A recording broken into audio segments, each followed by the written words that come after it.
ಮತ್ತೊಮ್ಮೆ ಸ್ವಾಗತ. ಬನ್ನಿ ಸ್ನೇಹಿತರೆ, ಇವತ್ತು ಗ್ರಹಣದ ಆಚರಣೆ ಬಗ್ಗೆ ಮಾಹಿತಿಯನ್ನು ತಿಳಿಸ್ಕೊಡ್ತಾ ಇದ್ದೀನಿ. ಇದೇ ಮಂಗಳವಾರ 3ನೇ ತಾರೀಕು ಹೋಳಿ ಹುಣ್ಣಿಮೆ ಇದೆ. ಆ ದಿನ ಚಂದ್ರಗ್ರಹಣ ಕೂಡ ಇರೋದ್ರಿಂದ ಯಾವ ರೀತಿ ಆಚರಣೆ ಮಾಡಬೇಕು, ಹುಣ್ಣಿಮೆ ಪೂಜೆ ಅವತ್ತು ಮಾಡಬಹುದಾ ಮಾಡಬಾರ್ದಾ, ಸತ್ಯನಾರಾಯಣ ಸ್ವಾಮಿ ಪೂಜೆ ಆ ದಿನ ಮಾಡಬಹುದಾ ಅಂತೆಲ್ಲ ಸಾಕಷ್ಟು ಪ್ರಶ್ನೆ ಕೇಳಿದ್ದೀರಾ. ಅದ್ರ ಜೊತೆಗೆ ಗರ್ಭಿಣಿ ಸ್ತ್ರೀಯರು ಏನಾದರೂ ನಿಯಮಗಳನ್ನ ಪಾಲನೆ ಮಾಡಬೇಕಾ ಅಂತ ಕೂಡ ಕೇಳಿದ್ದೀರಾ.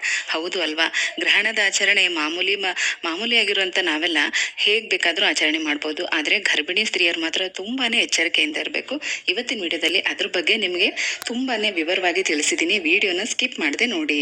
ಈಗಾಗಲೇ ನೀವು ಕೂಡ ಇದ್ರ ಬಗ್ಗೆ ಸಾಕಷ್ಟು ವಿಚಾರಗಳನ್ನು ತಿಳ್ಕೊಂಡಿರ್ತೀರಾ. ಯಾಕಂದ್ರೆ ನಮಗೆ ಗ್ರಹಣದ ಸೂತಕದ ಸಮಯ ಇರುವಂಥದ್ದು ಸಂಜೆ 6:47 ಅಂದರೆ ಮೋಕ್ಷ ಕಾಲದಲ್ಲಿ, ಅಂತಿಮ ಕಾಲದಲ್ಲಿ ಮಾತ್ರ ಒಂದು 20 ನಿಮಿಷಗಳು ಮಾತ್ರ ನಮಗೆ ಚಂದ್ರಗ್ರಹಣದ ಸೂತಕದ ಅವಧಿ ಇರುತ್ತೆ. ಹಾಗಾಗಿ ಈ ಸಮಯದಲ್ಲಿ ಮಾತ್ರ ನಾವು ಆಚರಣೆ ಮಾಡಿದ್ರೆ ಸಾಕು. ಯಾವ ರೀತಿ ಆಚರಣೆ ಮಾಡಬೇಕು ಅಂತಂದ್ರೆ, ನೀವೇನೀಗ ಹುಣ್ಣಿಮೆ ಪೂಜೆ ಮಾಡ್ತಾ ಇದ್ದೀರಾ, ಆ ಹುಣ್ಣಿಮೆ ಪೂಜೆಯನ್ನ ಮಂಗಳವಾರ ಮಾಡಬಹುದು. ಇನ್ನು ಸತ್ಯನಾರಾಯಣ ಸ್ವಾಮಿ ಪೂಜೆ ಬಗ್ಗೆ ಕೇಳಿದಿರಾ. ಕೆಲವು ಕಡೆ ಅಂದ್ರೆ ಇಲ್ಲಿ ನಾವಿರುವಂತ ಕಡೆ ದೇವಸ್ಥಾನಗಳಲ್ಲಿ ಸೋಮವಾರ ಸಂಜೆ ಮಾಡ್ತಾ ಇದ್ದಾರೆ.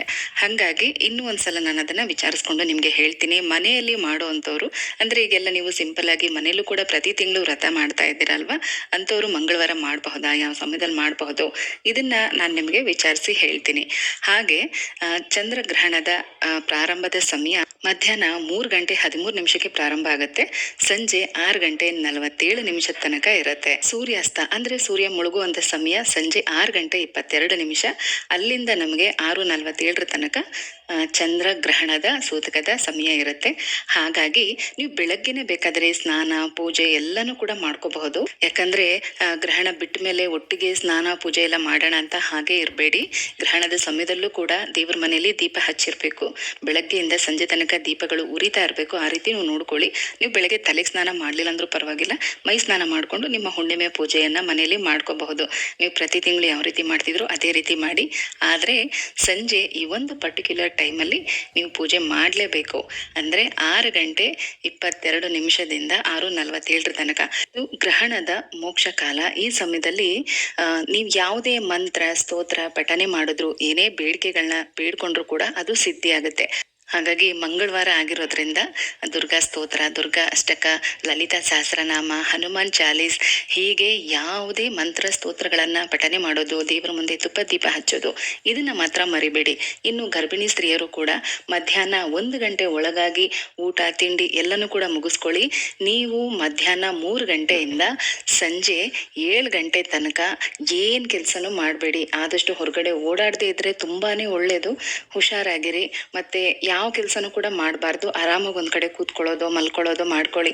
ಆಗಾಗ ನೀರು ಕುಡಿಯೋದು, ವಾಶ್ರೂಮ್ ಹೋಗೋದು ದಯವಿಟ್ಟು ಇದನ್ನು ಕೂಡ ಮಾಡಬೇಡಿ.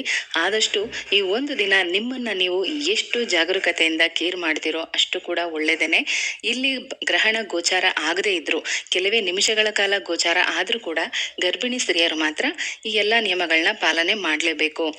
ಬಟ್ಟೆ ಕಟ್ ಮಾಡೋದು, ಕಡ್ಡಿ ಮುರಿಯೋದು, ತರಕಾರಿ ಹೆಚ್ಚೋದು, ಈ ತರದ್ದು ಯಾವ ಕೆಲಸ ಕೂಡ ನೀವು ಮಾಡಕ್ ಹೋಗ್ಬೇಡಿ. ಕಸ ಗುಡ್ಸೋದು, ಯಾವುದೇ ಕೆಲ್ಸನೂ ಕೂಡ ನೀವು ಮಾಡಬೇಡಿ. ಒಂದ್ ಕಡೆ ಆರಾಮಾಗಿ ಕೂತ್ಕೊಳ್ಳೋದು, ಯಾವ್ದಾದ್ರು ಬುಕ್ ಓದೋದು ಅಥವಾ ಮಂತ್ರ ಸ್ತೋತ್ರ, ಲಲಿತಾ ಸಹಸ್ರನಾಮ, ವಿಷ್ಣು ಸಹಸ್ರನಾಮ, ಹನುಮಾನ್ ಚಾಲೀಸ್, ಈ ತರ ನೀವು ಮಧ್ಯಾಹ್ನದಿಂದ ಸಂಜೆ ತನಕ ಮಂತ್ರ ಸ್ತೋತ್ರ ಪಾರಾಯಣ ಮಾಡೋದು, ದೇವರ ಜಪ ಮಾಡೋದು, ಈ ತರದ್ ಮಾಡೋದ್ರಿಂದ ಖಂಡಿತವಾಗ್ಲೂ ನಿಮಗೂ ನಿಮ್ಮ ಮಗುವಿನ ಆರೋಗ್ಯ ತುಂಬಾನೇ ಚೆನ್ನಾಗಿರುತ್ತೆ.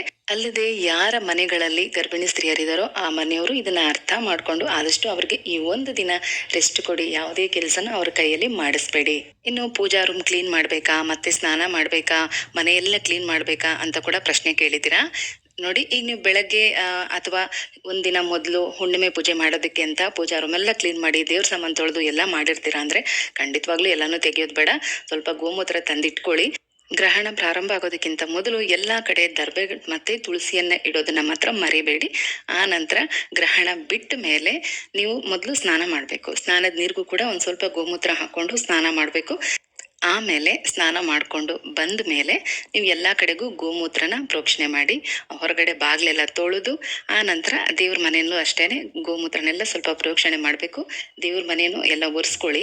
ದೇವ್ರ ಸಾಮಾನೆಲ್ಲ ಕಂಪ್ಲೀಟ್ ಆಗಿ ತೆಗೆದು ತೊಳಿಲಿಲ್ಲ ಅಂದ್ರೂ ಪರವಾಗಿಲ್ಲ. ಕೆಲವೇ ನಿಮಿಷಗಳು ಮಾತ್ರ ಇಲ್ಲಿ ಗೋಚಾರ ಆಗೋದ್ರಿಂದ ಕೆಲವೊಂದ್ ಕಡೆ ಅದನ್ನು ಇಲ್ಲ, 1 ನಿಮಿಷ 2 ನಿಮಿಷ ಈ ತರನು ಇರುತ್ತೆ. ಹಾಗಾಗಿ ಗೋಮೂತ್ರ ಎಲ್ಲ ಕಡೆ ಪ್ರೋಕ್ಷಣೆ ಮಾಡಿದ್ರೆ ಎಲ್ಲ ಕೂಡ ಪರಿಶುದ್ಧವಾಗತ್ತೆ.